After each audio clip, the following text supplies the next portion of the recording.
Hi friends, welcome to my channel. ఇవాళ వీడియోలో మనం ఐబొమ్మలోంచి మూవీస్ ని ఎలా డౌన్లోడ్ చేయాలో దాని గురించి అయితే తెలుసుకున్నాం. ఓకే ఫ్రెండ్స్, తెలిసిన వాళ్ళైతే వీడియోని స్కిప్ చేయండి. తెలియని వాళ్ళ కోసం అయితే ఈ వీడియోని అయితే చేస్తున్నాం. ఈ మధ్యన అయితే మనం ఐబొమ్మలో మూవీస్ డౌన్లోడ్ చేయాలంటే మనకి మొబైల్ టు డౌన్లోడ్ అనే ప్లేస్ లో అయితే మనకి బొప్పం అని అయితే కనిపిస్తుంది. చాలా మంది అయితే మూవీస్ ని డౌన్లోడ్ చేసుకోవడానికి చాలా ఇబ్బంది అయితే పడుతున్నారు. అలాంటి వాళ్ళ కోసం అయితే ఈ వీడియో అయితే చేస్తున్నా.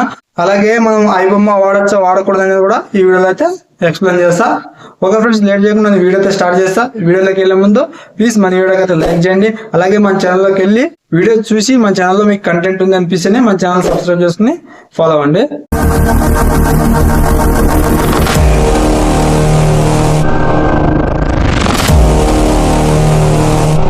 ఫస్ట్ ఆఫ్ ఆల్ ఐబొమ్మ వాడచ్చా వాడకూడదు అంటే నిజం చెప్పాలంటే ఐబొమ్మని వాడకూడదు. ఎందుకంటే ఐబొమ్మ అనేది ఒక ఫేక్ వెబ్సైట్.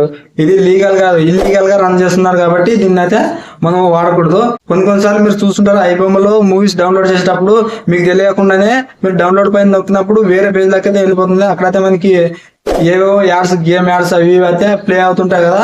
వాటి వల్ల అయితే మన మొబైల్లో మనకి తెలియకుండానే బ్యాక్గ్రౌండ్ లో ఆ యాప్స్ డౌన్లోడ్ అయ్యి అవి ఇన్స్టాల్ అయ్యేసి మనం నార్మల్ గా సెల్ యూజ్ చేసిన ఫోన్ చేసినప్పుడు కానీ వాట్సాప్ చూసినప్పుడు అలాంటప్పుడు అయితే విపరీతంగా అయితే యాడ్స్ వస్తుంటాయి. నిమిషంకి ఒకసారి, సెకండ్కి ఒకసారి అయితే వస్తుంటాయి కదా.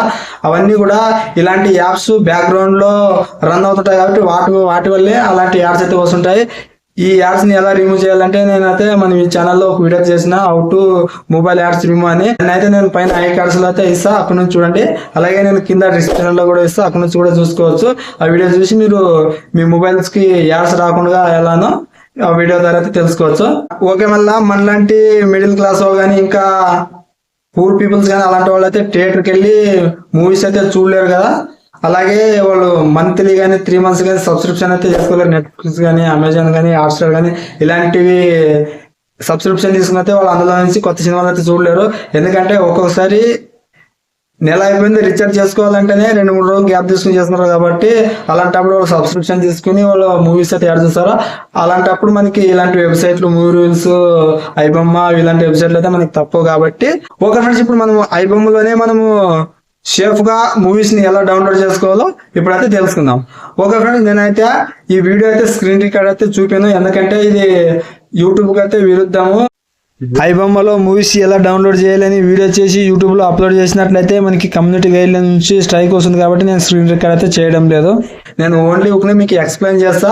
మొబైల్ చేతిలో పట్టుకుని నేను స్క్రీన్ రికార్డ్ అయితే ఇవ్వను. ఒకసారి అయితే మీరు చూడండి, అలానే ఒక క్లారిటీ అయితే వచ్చి ఉంటుందని నేను అనుకుంటున్నాను. ఓకే ఫ్రెండ్స్, వీడియో అయితే లైక్ చేయండి. అలాగే మీ ఫ్యామిలీ మెంబర్స్ అండ్ ఫ్రెండ్స్ తో షేర్ చేయండి.